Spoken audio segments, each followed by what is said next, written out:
Ditemukan tewas gantung diri di Mamasa, Sulawesi Barat. Diduga kepala desa gantung diri karena depresi terlibat masalah pemerintahan.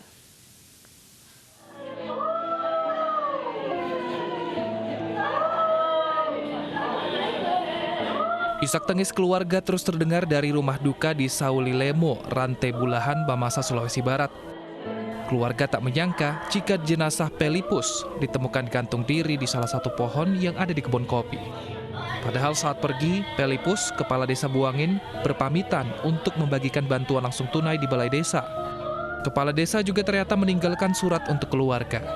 Pesannya agar keluarga tidak masuk dalam jalur politik. Dari pemeriksaan sementara, kepala desa mengakhiri hidupnya diduga karena depresi mengatasi persoalan pemerintahan. Namun polisi menyatakan persoalan pemerintahan sudah selesai. Di situ ada temuan, tapi itu kan rekomendasinya untuk pengembalian. Kemudian dari informasi Pak Camat ya, kemarin dulu kan ada pertemuan dan itu semua sudah clear, tidak ada masalah.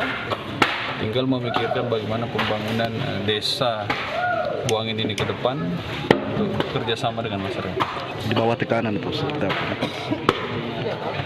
Untuk dugaan itu tentu kami akan pelajari lebih lanjut lagi. Polisi masih menyelidiki penyebab kematian kepala desa Buangin di Kabupaten Mamasa. Dari Polewale Mandar, Sulawesi Barat, Huzair Zainal, iNews melaporkan. Sementara itu, pemirsa, isak tangis mewarnai eksekusi kepala desa Baleharjo yang akan ditahan di Lapas Wirogunan, Yogyakarta. Eksekusi baru berjalan setelah Kejaksaan Negeri Gunung Kidul menetapkan tersangka tahun lalu.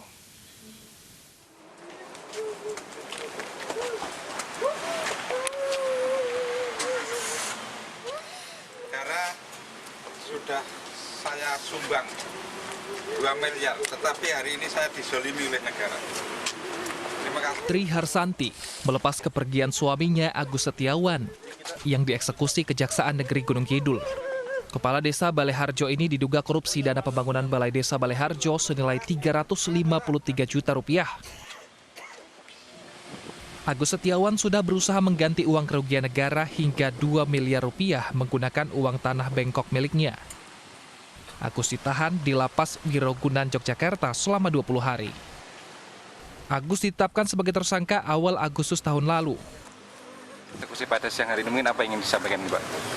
Ya, kami tetap usahakan klien kami upayakan tetap akan mengajukan penangguhan penahanan tetap. Tadi sebenarnya dari pihak keluarga juga istri sudah mohon kepada Pak Kajari untuk tidak dilakukan. Kita udah mohon tidak dilakukan untuk penahanan, tapi Sementara itu terkait lamanya proses eksekusi, Kejaksaan Negeri Gunung Kidul mengaku terkendala berkas eksekusi yang belum lengkap. Eksekusi baru dilaksanakan 1 tahun setelah penetapan tersangka. Ini kan perkara lama, sebetulnya kendalanya sih teknis ya. Dalam artian penanganan perkaranya, pemberkasan dan sebagainya. Jadi sebetulnya nggak ada kendala-kendala lain. Yang penting sekarang sudah selesai, sudah B21 dan sudah kita buahkan dan sudah kita tahan. Jadi ini penahanan dari penuntut umum ya istilahnya untuk persiapan proses pelimpahan perkara ke pengadilan. Pembangunan desa Baleharjo menggunakan anggaran tahun 2014. Namun korupsi terungkap pada tahun 2019. Kepala desa Baleharjo itu dijerat Undang-Undang Korupsi dengan ancaman hukuman 20 tahun penjara. Dari Gunung Kidul, Yogyakarta, Kismaya Wibowo, iNews melaporkan. Pemirsa, kantor DPRD DKI Jakarta ditutup selama 5 hari karena ada sejumlah anggota Dewan dan staf DPRD DKI Jakarta yang positif COVID-19. Kantor DPRD DKI Jakarta pun disemprot disinfektan. Dan berikut laporan Hasbi Allah serta juru kamera Galih Bagas. DKI Jakarta ditutup selama 5 hari. Hal ini dikonfirmasi karena adanya staf maupun anggota yang terdampak ataupun terpapar virus COVID-19. Kemudian kami tidak melihat aktivitas apapun baik itu dari anggota maupun staf yang datang ke kantor DPRD hari ini hingga 4 hari ke depan hingga tanggal 3 Agustus 2020. Sejauh ini yang kami lihat adalah aktivitas pemadam kebakaran yang melakukan penyemprotan disinfektan. Penyemprotan disinfektan dilakukan selama 3 hari berturut-turut. Hal ini tentunya bertujuan untuk mensterilisasi. Saat ini pagi hari dilakukan penyemprotan di gedung lama. Nanti memasuki siang hari maka akan dilakukan penyemprotan di gedung kedua. Ada 30 anggota yang melakukan 30 anggota pemadam kebakaran yang melakukan penyemprotan hari ini, dan tentu ketika kami tanyakan apakah jumlah pastinya hanya satu dan satu anggota staf maupun juga satu anggota DPRD yang terdampak virus COVID-19, Dinas Kesehatan DKI Jakarta sejauh ini belum menjawab berapa jumlah pasti anggota maupun staf DPRD yang terpapar COVID-19. Dari Jakarta, Hasbiullah Galih Bagas, iNews melaporkan. Pengembangan vaksin COVID-19 sendiri sudah memasuki tahap uji klinis tahap 3. Di tahap ini ribuan relawan dibutuhkan untuk divaksin dan dikarantina selama 14 hari.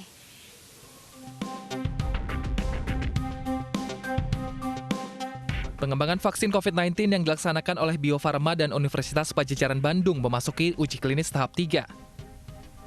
Bio Farma dan Unpad membuka kesempatan bagi relawan untuk berpartisipasi dalam uji klinis COVID-19. Pelaksanaan uji klinis disebar di 6 lokasi, diantaranya di RS Pendidikan Unpad, Kampus Unpad di Pati Ukur, Puskesmas Garuda, Puskesmas Cilembeit, Puskesmas Dago, dan Puskesmas Sukapakir. Setelah divaksin, para relawan nantinya akan dikarantina selama 14 hari. Dalam pelaksanaannya, uji klinis akan dilakukan dengan mengambil sampel 1.620 relawan.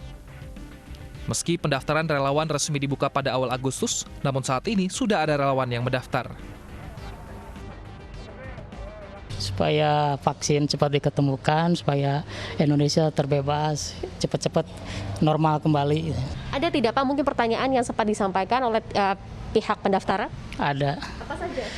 Pernah kontak dengan penderita COVID, pernah keluar kota, terus tidak boleh keluar selama 14 hari keluar kota dulu kalau mengikuti program ini. Terdapat sejumlah syarat bagi sukarelawan yang mendaftar untuk uji klinis tahap 3 vaksin COVID-19. Di antaranya dewasa berusia 18 hingga 59 tahun, sehat dan disiplin menjalankan protokol kesehatan. Selama 1 bulan terakhir tidak berkontak erat dengan pasien positif atau probable COVID-19, serta tidak melakukan perjalanan ke kawasan merah atau hitam. Sukarelawan juga harus bebas dari penyakit kronis dan alergi vaksin. Tidak memiliki gangguan sistem imun dan tidak menerima imunisasi apapun. Sukarelawan harus berdomisili di Bandung dan siap mengikuti seluruh tahapan uji klinis. Sebelum memulai tahapan uji klinis tahap 3, sukarelawan harus menandatangani formulir persetujuan. Nantinya sukarelawan akan mengikuti randomisasi untuk menentukan vaksin apa yang diuji coba kepada sukarelawan. Dan yang terakhir, sukarelawan harus mengikuti seluruh tahapan uji klinis yang memakan waktu hingga 7 bulan. Tim Liputan iNews melaporkan. Kita ke informasi lainnya, pelaksanaan pemotongan hewan kurban di tengah pandemi COVID-19 berbeda dari tahun-tahun sebelumnya. Sederet protokol kesehatan harus dilaksanakan, termasuk rapid test bagi penjagal hewan kurban.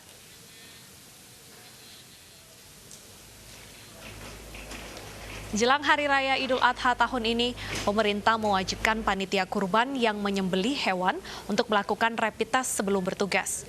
Hingga hari ini sekitar 46 orang panitia kurban mendaftar rapid test di Rumah Sakit Kartika Pulomas Jakarta. Bagi juru potong hewan kurban dan panitia kurban, pihak rumah sakit memberi harga khusus, yaitu Rp90.000, lebih murah dari harga yang ditetapkan pemerintah sebesar Rp150.000.